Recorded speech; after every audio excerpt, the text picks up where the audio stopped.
Hi everyone, welcome to ఏకమైఎస్ academy Hyderabad.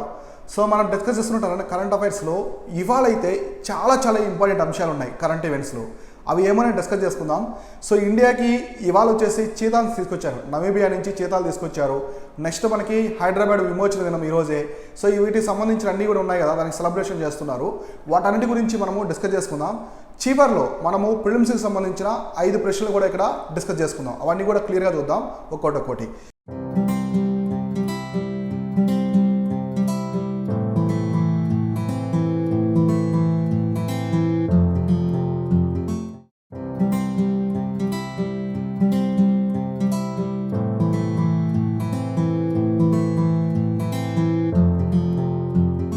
So ఇప్పుడు first మనం వచ్చేసి ఇవాళ వచ్చేసి ఏమున్నాయంటే మనకి 7th సెప్టెంబర్కి సంబంధించిన కరెంట్ ఈవెంట్స్ ఏమున్నాయి ఒక్కొక్కటి క్లియర్గా డిస్కస్ చేసుకుందాం.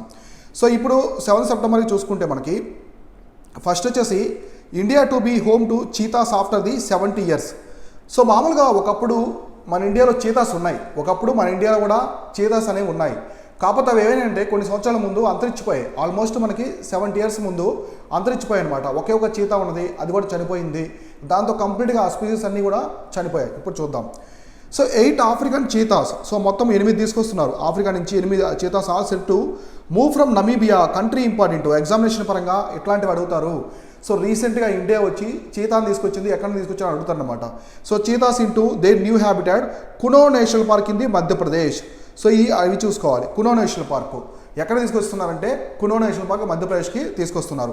September 17 prime minister Narendra Modi birthday. So ఇవాళ వచ్చేసి మన ప్రధానమంత్రి పుట్టినరోజు సందర్భంగా అవి చీతాస్ని ఎగ్జాక్ట్గా ఇండియాలోకి ల్యాండ్ అయితే అవుతున్నాయి.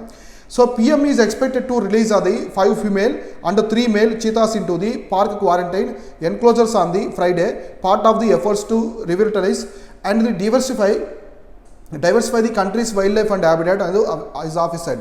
సో మామూలుగా ఇక్కడ ఏం చెప్తున్నారంటే చీతాను తీసుకొచ్చారు కదా, ఇందులో 3 ఫిమేల్ చీతాస్ ఉన్నాయి, 3 ఫిమేలు, ఇంకో వచ్చేసి మనకి 5 ఫిమేలు, అలానే వచ్చేసి 3 మేల్స్ అయితే తీసుకొచ్చారనమాట. సో ఇవి తీసుకురావడం వల్ల రీప్రొడక్షన్ కూడా ఉంటుంది చీతాస్లో. ఇప్పుడు ఇవి మనకి నమీబియా నుంచి తీసుకొచ్చి ఆ మధ్యప్రదేశ్ రాష్ట్రంలోని కునో నేషనల్ పార్క్లో ఒక క్వారంటైన్లో ఉంచుతారనమాట. అక్కడ నుంచి ఇవి డెవలప్ అయ్యి మన క్లైమేట్ని తట్టుకుని సో ఉన్నాయంటే మాత్రం సక్సెస్ఫుల్గా మనం విజయవంతం అవుతాము. సో విజయవంతమైన తర్వాత ఇంకా చీతాస్ని రీప్రొడక్షన్ చేసి వాటి సంఖ్యను కూడా పెంచుతాం అనమాట ఇండియాలో. సో ఇది మాత్రం one of the great effort అని మన ఇండియన్ గవర్నమెంట్ నుంచి మనం అప్రిషియేట్ చేయాల్సినటువంటి థింగ్ అనమాట ఇది. సో అసలు ఈ చీతా సంబంధించిన ఇన్ఫర్మేషన్ ఏముందో ఇప్పుడు చూద్దాం. అసలు చీతాసు ఎప్పుడు ఉన్నాయి ఇండియాలో, ఏమైనా నీట్గా ఇప్పుడు మనం చూద్దాం. సో ఇక చూడండి, the last cheetah in India died in 1947 in the Korea district in present day of the Chhattisgarh. So Korea అంటే అది సౌత్ కొరియా, నార్త్ కొరియా కాదు. సో జస్ట్ కొరియా అనేది ఒక డిస్ట్రిక్ట్ అనమాట, ఛత్తీస్గఢ్ రాష్ట్రంలో ఒక డిస్ట్రిక్ట్. ఇక్కడ లాస్ట్ చీతా ఉండదన్నమాట. అది ఎప్పుడు చనిపోయిందంటే 1947, ఆల్మోస్ట్ మనకి ఇండిపెండెన్స్ వచ్చిన సంవత్సరంలోనే లాస్ట్ చీతా అనేది చనిపోయింది. అప్పటితో మన ఇండియాలో చీతా అనేవి కంప్లీట్గా అంతరించిపోయాయి. So which was earlier part of the Madhya Pradesh. So అంతకుముందు మనకి ఛత్తీస్గఢ్ అనేది ఒకప్పుడు మధ్యప్రదేశ్లో ఉండదన్నమాట. సో మధ్యప్రదేశ్ నుంచి మనకి 2003 ఆ టైంలో డివైడ్ అయింది, ఛత్తీస్గఢ్ అనేది డివైడ్ అయింది. సో అప్పుడు అక్కడ ఉన్నది the species was declared the extent from India 1942. అంటే ఆల్మోస్ట్ ఇక 1952కి చీతాలు అయితే మా దేశంలో అంతరించిపోయాయి, ఒక్కటి కూడా లేదని చెప్పేసి అనౌన్స్ చేసింది అనమాట మన Indian government. According to reports the cheetah has lost the 90% of it's global habitat in the 100 years. మామూలుగా చీతాసు ఇక్కడే కాదు, మన ఇండియానే కాదు, మన ప్రపంచం వైజ్ మనకి ఆఫ్రికాలో ఉంటాయి ఎక్కువ చీతాసు. సో అక్కడ కూడా చూసుకుంటే చీతాస్ కూడా 90% వాటి యొక్క హోమ్ని, హ్యాబిటేట్ మొత్తాన్ని కూడా అవి లాస్ట్ అయిపోయాయి. ఓన్లీ 10% ప్రాంతంలోనే వాటి హ్యాబిటేట్ అనేది ఉంది. So in addition, in many of the 31 populations of the cheetah, only 100 to 200 are left with their habitat constantly deteriorating. So మామూలుగా మొత్తం 31 పాపులేషన్ ఆఫ్ ది చీతా చూసుకుంటే ఓన్లీ 100 to 200 మాత్రం వరకే ఇప్పుడు ఉన్నాయన్నమాట. The African cheetah introduction project in India was conceived in 2009. A plan to introduce big cat by the November last year Kuno national park, but suffer to set back due to the COVID-19. ఇప్పుడు ఇండియాలోకి చీతాను తీసుకురావాలి అనే ఒక project అనేది ఇప్పటిది కాదు, ఇది 2009లో Manmohan Singh government ఉంది కదా. So Manmohan Singh Congress road, Manmohan Singh government ఉన్నప్పుడే దీనికైతే బీజం వేశారనమాట. అంటే ఇక్కడ వచ్చేసి కంప్లీట్గా వాళ్ళు పునాది లాగా ఒక ఫౌండేషన్ అనుకున్నారు. సో అప్పటి నుంచి చీతాని తీసుకురావడానికి ఒక ప్రాజెక్ట్ని అయితే స్టార్ట్ చేశారు. ఆ ప్రాజెక్ట్ స్టార్ట్ చేసిన తర్వాత అది లాస్ట్ ఇయర్ అయితే తీసుకురావాలి, ఎగ్జాక్ట్గా లాస్ట్ ఇయర్ నవంబర్ తీసుకురావాలి చీతాని. కాకపోతే కోవిడ్ టైంలో ఉన్నాం, మన కోవిడ్ వల్ల ఆ వాటిని తీసుకురాలేదు. కాబట్టి ఇప్పుడు సెట్ అయింది అనమాట. ఇది ఎప్పుడో 2009లో స్టార్ట్ చేసిన ప్రాజెక్టు ఇప్పుడైతే సక్సెస్ఫుల్గా విజయవంతమైంది. సో ఓవరాల్గా తీసుకొస్తున్నారు. మనకి ఎక్కడి నుంచి తీసుకున్నారు, కంట్రీ అయితే చాలా చాలా ఇంపార్టెంట్. సో నమీబియా నుంచి తీసుకొస్తున్నారు.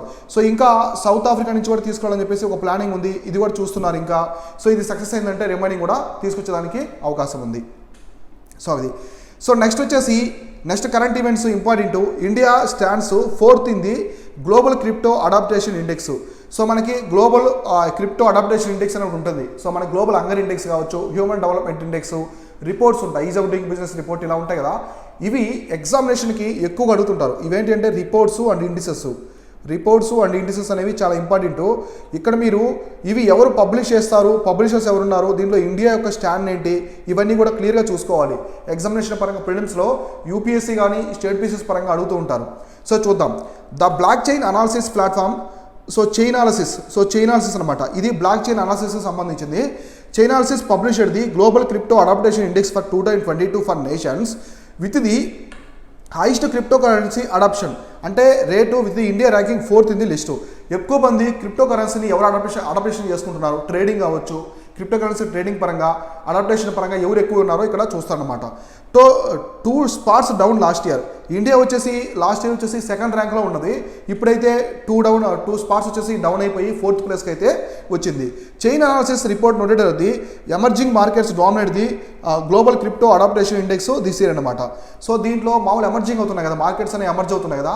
ఇప్పుడు ఉక్రెయిన్ అయితే 2nd ర్యాంక్లో ఉంది. మీకు చాలా ఇది ఆశ్చర్యకరమైనటువంటి విషయం. ఉక్రెయిన్ కంట్రీ ఇప్పుడు వార్లో ఉన్న ఉక్రెయిన్ 2nd ప్లేస్లో ఉంది క్రిప్టో కరెన్సీలో. సో ఇట్లా అనమాట. కరెన్సీలు ఇప్పుడు ఎమర్జింగ్ అవుతున్నాయి కదా, వాటిల్లో ఎక్కువ అంటే లో అండ్ మిడిల్ ఇన్కమ్ కంట్రీస్ ఉంటాయి కదా, లో and middle income countries, middle economies. So middle economies countries అయితే ఇవి ఎక్కువగా క్రిప్టో కరెన్సీని అడాప్ట్ చేసుకుంటున్నాయి. సో మీరు గుర్తుపెట్టుకోండి, బ్లాక్ చైన్ టెక్నాలజీ చాలా ఇంపార్టెంట్. క్రిప్టో కరెన్సీస్కి మొత్తం యూజ్ చేసేది కూడా బ్లాక్ చైన్ టెక్నాలజీ. సో ఈ బ్లాక్ చైన్ టెక్నాలజీ యొక్క ఫౌండర్ ఎవరంటే సతోషి నకమాటో. సో సతోషి నకమాటో అనేది జపనీస్ వ్యక్తి అనమాట. ఆయన ఈ బ్లాక్ చైన్ టెక్నాలజీని డెవలప్ చేశారు. దాని ద్వారానే క్రిప్టో కరెన్సీస్ ఇవన్నీ కూడా జరుగుతున్నాయి. మనకి మేజర్ క్రిప్టో కరెన్సీస్ ఏమున్నాయి, బిట్ కాయిన్ కావచ్చు, ఇథీరియము, ఇంకా మనకి రిప్పలు, డోజీ కాయిన్, సో ఇట్లా కొన్ని ఉంటాయి, షినోబే, ఇట్లా కొన్ని క్రిప్టో కరెన్సీస్ అయితే ఉన్నాయి. సో చాలా ఇంపార్టెంట్ ఇవి చూసుకోండి, ఎగ్జామినేషన్ పరంగా ఎక్కువగా అడుగుతూ ఉంటారు. సో నెక్స్ట్ కరెంట్ ఈవెంట్స్ ఏముందో క్లియర్గా మనం డిస్కస్ చేసుకుందాం. సో ఇది చాలా ఇంపార్టెంట్, న్యూస్లో ఉంది, చాలా రోజుల నుంచి కూడా న్యూస్లో ఉంది. చూడండి, Padmaja Naidu Himalayan zoological park in Darjeeling recognize the best zoo. So Darjeeling అనేది వెస్ట్ బెంగాల్ రాష్ట్రానికి సంబంధించినటువంటి ప్రాంతము. ఇది హిమాలయన్ ప్రాంతం అనమాట. వెస్ట్ బెంగాల్లో మనకి హిమాలయన్ రీజన్ వచ్చేసి ఏంటంటే ఇదే డార్జిలింగ్ రీజన్. చాలా బాగుంటుంది. ఇది హిల్ స్టేషన్స్ కానీ ఇక్కడ వండర్ఫుల్గా ఉంటుంది. ప్రపంచంలోనే the famous tea Darjeeling tea అనేది ఇక్కడ ప్రొడక్షన్ చేస్తారు, ఇక్కడ పండుతుంది డార్జిలింగ్ టీ ప్రొడక్షన్. ప్రపంచంలో పెద్ద పెద్ద వాళ్ళందరూ కూడా మనకి ఇంగ్లాండ్ ఎవరాని, మన చనిపోయిన ఇంగ్లాండ్ ఎవరాని కావచ్చు, కింగ్స్, మనకి బరాక్ ఒబామా, పెద్ద పెద్ద కంట్రీస్ యొక్క president, prime ministers early morning నిద్రలేవగానే డార్జిలింగ్ టీ తాగుతారంట. సో అంటే అంత టేస్టీగా ఉంటాయి, అంత ఫేమస్గా ఉంటాయి. సో మీరు టైం ఉంటే విజిట్ చేయండి. డార్జిలింగ్ చాలా ఎక్సలెంట్గా ఉంటుంది, మంచి టూరిస్టు హాట్స్పాట్ అనమాట ఇండియాలో. సో డార్జిలింగ్ రైల్వేస్ కూడా వరల్డ్ హెరిటేజ్ సైట్లో ఉన్నాయి. సో ఇక్కడ చూడండి, ఇక్కడ Padmaja Naidu Himalayan zoological park ఉంటుంది అనమాట. సో నేషనల్ పార్క్ లాగా జూలాజికల్ పార్క్ ఉంటుంది. ఈ జూలాజికల్ పార్క్ ఇది బెస్ట్ జూగా ఐడెంటిఫై చేశారు రీసెంట్గా. చూద్దాం. Padmaja Naidu Himalayan zoological park in the West Bengal's Darjeeling has been adjusted to the best zoo in the country. So మన ఇండియాలోనే బెస్ట్ జూలాజికల్ పార్క్ అంటే మన జూకి వెళ్తాం కదా, సో జంతువులన్నీ ఉంటాయి చూడడానికి, చిన్నపిల్లలతో ఫ్యామిలీతో వెళ్తూ ఉంటాం. చాలా ఆహ్లాదకరంగా ఉంటుంది జూ వాతావరణం, అన్ని జంతువులు ఉంటాయి ఇక్కడ, చూస్తూ ఉంటాం. సో ఇది బెస్ట్ జూగా చెప్పారు. So while Kolkata's Alipore zoological garden has secured the 4th position. So ఇదే విధంగా వెస్ట్ బెంగాల్ రాష్ట్రంలో ఉన్న కోల్కతాలో ఉన్నటువంటి అలీపూర్ జూలాజికల్ గార్డెన్ కూడా 4th ప్లేస్లో అయితే వచ్చింది. సో పద్మజా నాయుడు వచ్చేసి ఫస్ట్ స్పాట్లో వచ్చింది, ఫస్ట్ టాప్లో వచ్చింది. సో ఇలా అలీపూర్ వచ్చేసి 4th ప్లేస్లో వచ్చింది అనమాట. రెండు కూడా వెస్ట్ బెంగాల్ రాష్ట్రంలోనే ఉన్నాయి. So next there are around the 1500 zoos across the country. అంటే మొత్తం వచ్చేసి మన ఇండియాలో 150, సో 150 జూస్, 1500 కాదు 150, మొత్తం 150 జూ పార్కులు అయితే ఉన్నాయన్నమాట. So as per the list the Arignar Anna zoological park in Chennai has secured the 2nd spot, followed by the Shri Chamarajendra zoological gardens in Mysore. So ఇక్కడ చూడండి Chamarajendra zoological gardens in Mysore ఇది థర్డ్ స్పాట్. సో ఇప్పుడు నీట్గా చూడండి ఫస్ట్ ప్లేస్ వచ్చేసి మనకి ఏది వచ్చింది, Padmaja Naidu Himalayan zoological park వచ్చింది కదా మనకి. నెక్స్ట్ ప్లేస్లో వచ్చేసి మనకి ఏమొచ్చిందంటే హరినగర్ అన్నా జూలాజికల్ పార్క్ అని తమిళనాడులో ఉంటుంది అనమాట, ఇది సెకండ్ స్పాట్. థర్డ్ వచ్చేసి ఏమొచ్చిందంటే శ్రీ చామరాజకల్ జూలాజికల్ గార్డెన్స్ అని, శ్రీ చామరాజేంద్ర జూలాజికల్ గార్డెన్స్ అనేది మైసూర్ కర్ణాటకలో ఉంటుంది అనమాట. ఇవన్నీ కూడా ప్లేస్లు టాప్ 4 ప్లేసెస్ గుర్తుపెట్టుకోండి. ఫోర్త్ వన్ వచ్చేసి అలిపూర్ జూలాజికల్ గార్డెన్, ఇది కోల్కతాలో ఉంటుంది. సో ఇక్కడ చూడండి ఈ పద్మజా నాయుడు జూలాజికల్ పార్క్ గురించి మనం డిస్కస్ చేసుకుందాం. కొంచెం ఇన్ఫర్మేషన్ అయితే బ్యాక్గ్రౌండ్ డేటా డిస్కస్ చేస్తాం, ఎందుకంటే ఫస్ట్ ప్లేస్లో వచ్చింది, ఎగ్జామినేషన్ పరంగా కూడా చాలా ఇంపార్టెంట్. సో చూద్దాం. Padmaja Naidu Himalayan zoological park also called the Darjeeling zoo.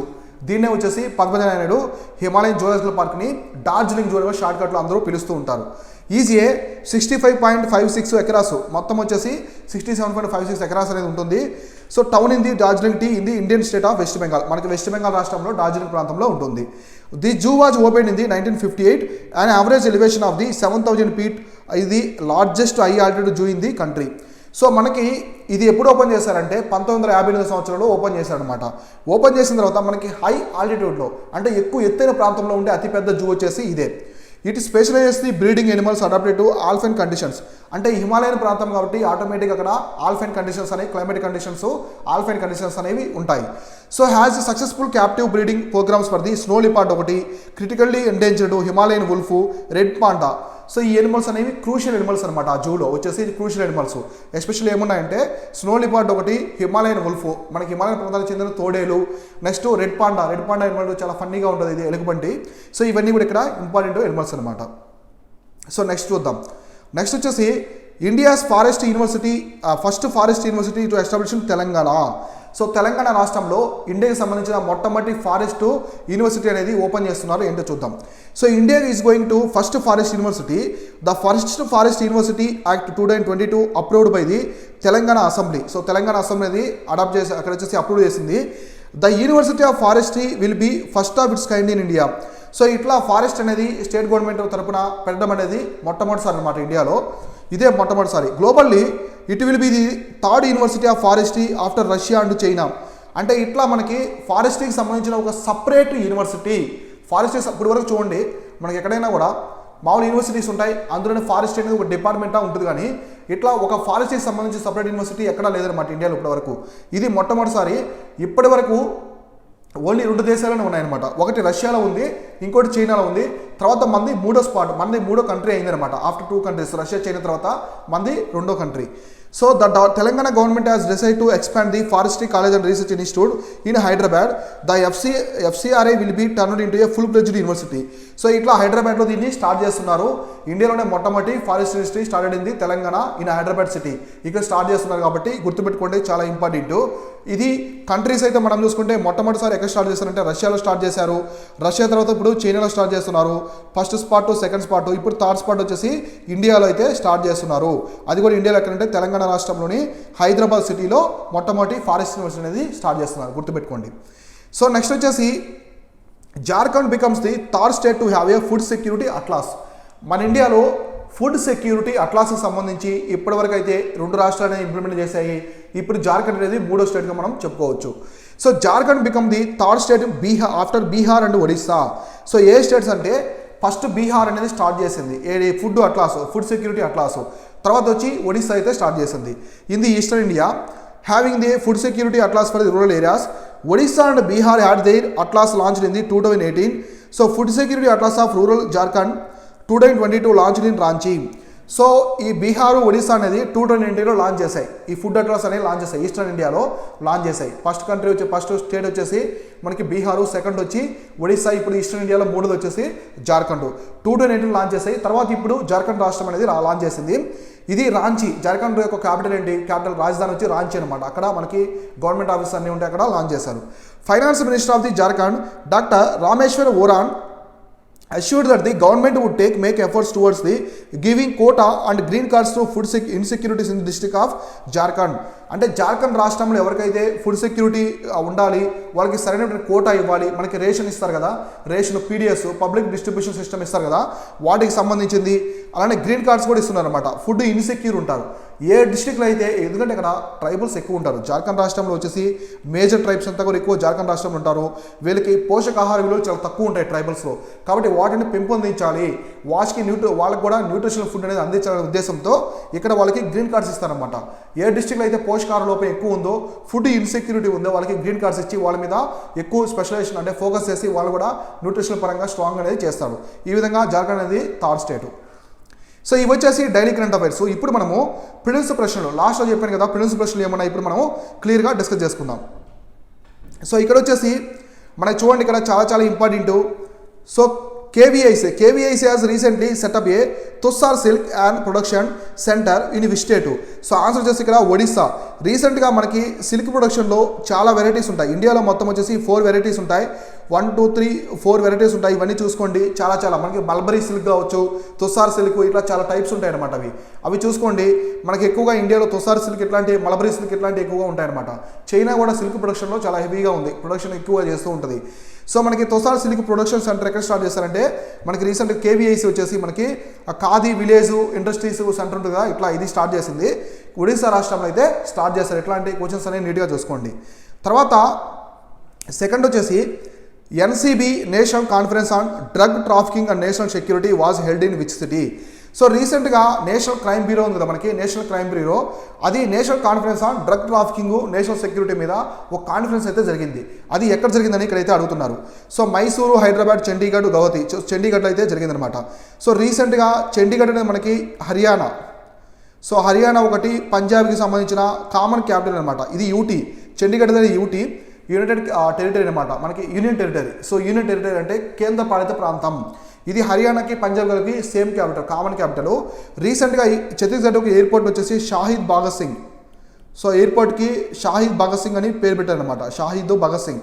So మనకి ఫ్రీడమ్ ఫైటర్ భగత్ సింగ్ పేరు మీద, విప్లవ వీరుడు భగత్ సింగ్ పేరు మీద పేరు పెట్టుకున్నారు అనమాట. రీసెంట్గా చండీగఢ్ ఎయిర్పోర్ట్కి ఈ నేమ్ అయితే పెట్టారు. ఇంపార్టెంట్ చూసుకోండి. సో నెక్స్ట్ థర్డ్ ప్రశ్న.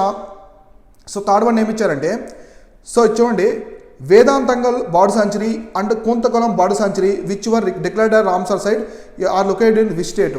సో రీసెంట్గా ఈ రెండు మనకి వేదాంతంగల్ బర్డ్ సాంచురీ ఒకటి, నెక్స్ట్ కుంతకులం బర్డ్ సాంచురీ అనే ఈ రెండు రామ్సర్ సైట్గా డిక్లేర్ చేశారు. ఇవి ఏ రాష్ట్రంలో ఉన్నాయని అడుగుతున్నారు. సో ఇక్కడ వచ్చేసి ఒడిశా, కర్ణాటక, తమిళనాడు, ఉత్తరాఖండ్. ఆన్సర్ వచ్చేసి మనకి తమిళనాడు. సో తమిళనాడు ఇప్పటివరకు మొత్తం వచ్చేసి 14 రామ్సర్ సైట్ ఉన్నాయి. ఇండియాలో హైయెస్ట్ రామ్సర్ సైట్ ఉన్న స్టేట్ వచ్చేసి మనకి Tamil Nadu, highest number of Ramsar site. So highest number of Ramsar site ఉన్నటువంటి ఒకే ఒక స్టేట్ వచ్చేసి మనకి తమిళనాడు. 14 వరకు రామ్సర్ సైట్ అనేవి ఉన్నాయి. సో లాస్ట్ 11 రామ్సర్ సైట్ ఉన్నాయి. రీసెంట్గా మనకి 11 రీసెంట్ రామ్సర్ సైట్ ఉన్నాయి. అవి క్లియర్గా నోట్ చేసి పెట్టుకోండి, రీసెంట్ వన్ కాబట్టి చాలా ఇంపార్టెంట్ ఎగ్జామినేషన్ పరంగా. సో తర్వాత ఫోర్త్ ప్రశ్న వచ్చేసి, విచ్ మేజర్ ఈ commerce company partnered with the Indian railways to Boost it's delivery service? So రీసెంట్గా ఒక మనకి ప్లాట్ఫామ్ ఈ కామర్స్ ఉన్నాయి కదా. సో మనకి అజియో కావచ్చు, Flipkart, Amazon, big basket, Jio mart, Tata click, Croma, ఇలా చాలా ఉన్నాయి మనకి. సో వీటిలో వచ్చేసి ఒక ఈ కామర్స్ కంపెనీ అనేది ఇండియన్ రైల్వేస్తో కోఆపరేషన్ చేసుకున్నది అనమాట. అక్కడ వచ్చేసి ఇండియన్ రైల్వేతో పార్ట్నర్షిప్ అయ్యి డెలివరీ చేయడానికి. అదేంటంటే ఆన్సర్ వచ్చేసి మనకి అమెజాన్ అనేది ఇండియన్ రైల్వేస్తో కోఆపరేషన్ చేసుకొని చేస్తున్నాయి. ఇది ఒకటి ఇంపార్టెంట్. సో నెక్స్ట్ చూడండి, ఇది ఇంపార్టెంట్, చాలా important. So which is the first country in the world to make period products for the free for all? So మనకి ఉమెన్స్కి పీరియడ్ టైం ఉంటుంది కదా. సో పీరియడ్ టైంలో వాళ్ళు దానికి సంబంధించిన శానిటేషన్ సంబంధించిన ప్రోడక్ట్స్ మొత్తం, పీరియడ్కి సంబంధించిన మొత్తం శానిటేషన్ ప్రోడక్ట్స్ మొత్తం కూడా ఒక కంట్రీ ఫ్రీగా ఇస్తున్నారు అనమాట. ఉమెన్స్కి, గర్ల్స్కి ఫ్రీగా ఇస్తున్నారు. ఆ కంట్రీ ఎదురవుతున్నారు. ఇది చాలా ఓల్డ్ బిట్ కానీ ఇంపార్టెంట్, రీసెంట్ కరెంట్ ఈవెంట్స్లో కూడా ఉంది. సో ఇక్కడ ఆన్సర్ వచ్చేసి స్కాట్లాండ్ అనమాట. స్కాట్లాండ్ అనేది మొత్తం ఆ ఉమెన్స్కి పీరియడ్ టైంకి సంబంధించిన ప్రోడక్ట్స్ మొత్తం కూడా ఫ్రీగా ప్రొవైడ్ చేస్తున్నారు. ఎటువంటి జిఎస్టీ లేదు అక్కడ. మన ఇండియాలో లాగా జిఎస్టీ లేదు, ట్యాక్సెస్ లేవు, ప్రైస్ కూడా లేదు, మొత్తం ఫ్రీ ఆఫ్ కాస్ట్తో ఇస్తున్నారు. సో స్కాట్లాండ్ అనేది అడ్మినిస్ట్రేటివ్ అండర్ ది యూకే. ఇది యూకే గవర్నమెంట్ కింద ఉంటుందన్నమాట. సో యూకే అంటే యునైటెడ్ కింగ్డమ్. స్కాట్లాండ్ అనేది ఒక కంట్రీ కావచ్చు కానీ అటానమస్ బాడీ. ఇది యూకే కింద వర్క్ చేస్తూ ఉంటుంది, యునైటెడ్ కింగ్డమ్ కింద వర్క్ చేస్తూ ఉంటుంది. సో ఈ విధంగా గుర్తుపెట్టుకోండి. ఇవన్నీ కూడా ఇవాళ డైలీ కరెంట్ అఫైర్స్ అలానే ప్రిలిమ్స్ ప్రశ్నలు అనమాట. సో రేపు ఇంపార్టెంట్ డైలీ కరెంట్ అఫైర్స్ ఏమున్నాయి, ప్రిలిమ్స్ ప్రశ్నలు ఏమున్నాయి మనం క్లియర్గా డిస్కస్ చేసుకుందాం. Thank you so much.